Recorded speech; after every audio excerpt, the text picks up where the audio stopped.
इंसान को सभ्य समाज का प्राणी माना जाता है, लेकिन इतिहास में कई ऐसे उदाहरण भरे पड़े हैं जब ये सामाजिक प्राणी पूरी तरीके से जानवर में तब्दील हो गया हो, वो भी नरभक्षक के रूप में। यूं तो धरती में ऐसे कई जीव जंतु हैं जो भूख में अपनी ही प्रजाति खाना शुरू कर देते हैं, लेकिन जब इंसान ऐसा करने लगे तो इसे टेबू यानी निषेध कहा जाता है, क्योंकि कई बार मनुष्यों ने ऐसा मजबूरी में किया है। ऐसी कई कहानियां हैं जब इंसान ने मजबूरी में ऐसा कुछ किया हो, लेकिन हम बात मजबूरी की नहीं बल्कि जानबूझ के मांस का आहार करने वाले चार ऐसे हत्यारों की करेंगे जो मानसिक रूप से पूरी तरीके से विकृत थे, जो इंसानी समाज में रहते हुए नरभक्षक का काम किया करते थे। इनमें से कुछ इतने शातिर थे कि आप कल्पना नहीं कर सकते, और इनमें से कुछ इतने हैवान की इंसानियत से ही भरोसा उठ जाए। ये वीडियो कमजोर दिल वाले और कम उम्र के लोगों के लिए नहीं है, आगे आपकी मर्जी। तो बिना टाइम वेस्ट किए शुरू करते हैं।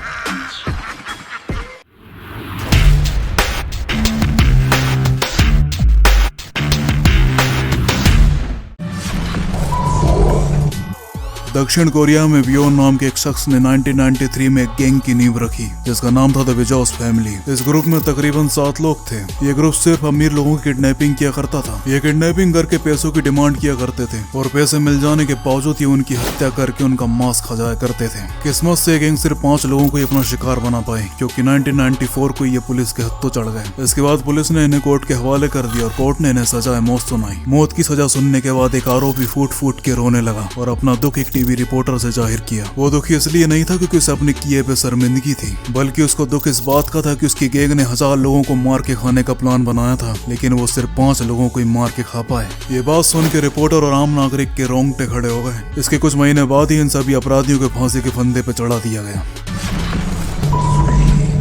यो यांग चोल दक्षिण कोरिया। यो यांग चोल दक्षिण कोरिया का एक सीरियल किलर और एक इंसानी मांस भक्षक था। यांग चोल ने लगभग 41 लोगों की हत्या की है, जिसमें से अधिकतर अमीर लोग और वेश्याएं थीं। उन सभी की हत्याएं वह हथौड़े की मदद से किया करता था। वो उनके चेहरों को इतनी बुरे तरीके से कुचल देता था कि पहचानना मुश्किल हो जाता था कौन किसकी माँ है और कौन किसकी बहन। पुलिस जब भी किसी नई डेड बॉडी को कैप्चर करती तो किसी का हाथ गायब रहता तो किसी का पैर, क्योंकि ये हत्यारा उनको पका कर खा जाया करता था। पूरे दक्षिण कोरिया में इस हत्यारे की वजह से दहशत का माहौल बन गया था और आखिरकार पुलिस ने इसे 2005 में पकड़ लिया। दक्षिण कोरिया की सुप्रीम कोर्ट ने इसे 19 जून 2005 में फांसी की सजा सुनाई, जिसके तुरंत बाद इसे सजाए मौत दे दी गई।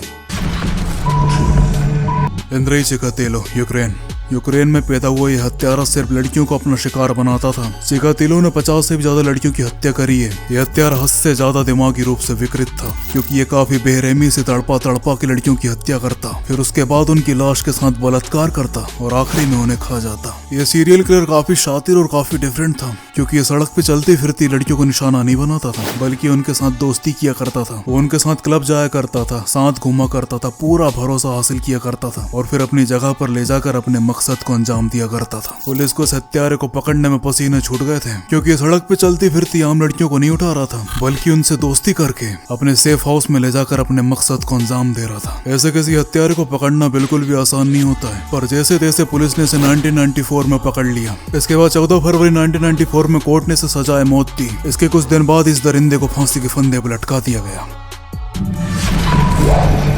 Alfred Penker, America. Alfred Penker एक अमेरिकन था। उसको सोने की खानों से सोने की खोज करना उसका पेशा था। इसके लिए अपने दल के साथ जगह जगह घूमता रहता था। इसी तरह 9 फरवरी 1874 को 5 लोगों के दल के साथ कोलोराडो के पहाड़ों में सोने की खोज में निकल पड़ा और फिर 2 महीने बाद एल्फ्रेड पेंकर अकेला जंगल से लौटा। उसके सारे साथी गायब हो चुके थे। पूछने पे उसने बताया कि वो सारे लोग शेर का शिकार बन चुके हैं और वो मुश्किल से अपनी जान बचाकर यहाँ पहुंचा है। और स्थानीय लोगों ने उसकी बात पर यकीन भी कर लिया, क्योंकि एल्फ्रेड पेंकर सोसाइटी में काफी रिस्पेक्टेड इंसान था। लेकिन जब पुलिस नाद करने आई तो उन्हें सब कुछ झूठ लगा। पुलिस को उसकी सारी बात झूठ इसलिए लगी क्योंकि उन जंगलों में कोई शेर था ही नहीं। इसके बाद पुलिस ने जम के पूछताछ करी। उसे मानसिक रूप से इतना तोड़ा कि उसने सारी सच्चाई बक दी। इसके बाद एल्फ्रेड पेंकर ने बताया कि उसे बचपन से इंसानी मांस खाने की शिद्दत से तलब लगती थी। उसने अपने इसी शौक को पूरा करने के लिए एक झूठा ग्रुप बनाया और एक झूठे सोने की खोज में उन्हें लेकर गया और फिर एक एक करके उन्हें मारता गया और खाता गया। इस खबर ने लोगों के होश उड़ा के रख दिए थे। उसने आगे बताया कि 16 साल की उम्र में उसने अपने चाचा को भी मार के खा चुका है। यही नहीं, उसने 2 चचेरे भाई, एक बहन और एक बचपन के दोस्त को भी मार के खा चुका है। ये खबर इसलिए इतनी चौंकाने वाली थी कि एल्फ्रेड पेंकर सोसाइटी में काफी रिस्पेक्टेड इंसान था। स्थानीय लोगों को यकीन तक नहीं हो कि हमारे पास में रहता हुआ साधारण सा इंसान और इतना हम्बल नेचर का इंसान ऐसा कुछ कर सकता है। और फिर हर बार की तरह कानून इसे सजाए मौत देती है, क्योंकि कानून जैसे तैसे लेट ही सही वहाँ पहुँच ही जाता है। क्योंकि कुछ लोगों को ऐसा लगता है कि कानून काफी धीमे काम करता है, लेकिन जब आप अपराधी द्वारा फैलाई गई अराजकता और अविकृत मानसिकता को गहराई से समझते हैं तो समझ आता है कि बेजोस फैमिली गैंग सिर्फ 5 हत्या पे नहीं रुकने वाली थी, वो आंकड़ा 1000 तक जाने वाला था। या फिर एंद्र चिकोतिलो जैसे दरिंदा जिसकी हवस का नंबर सिर्फ 50 पे नहीं रुकने वाला था। या फिर एडफर्ड वेंगर जैसे हत्यार है जिसकी इंसानी मांस की तलब ऐसी जिसकी कोई सीमा नहीं। ये सभी हत्याएं करते रहते और समाज माराजकता फैलाते रहते अगर कानून वक्त पे आके इनकी विकृत मानसिकता को ठिकाने लगा था। तो बस आज का टॉपिक यहीं खत्म होता है। आई होप आपको वीडियो पसंद आया हो। अगर वीडियो थोड़ा बहुत भी पसंद आया है तो वीडियो को लाइक शेयर सब्सक्राइब करना ना भूलें। मैं मिलता हूँ अपनी अगली वीडियो पे, जब तक के लिए बाय बाय, टेक केयर।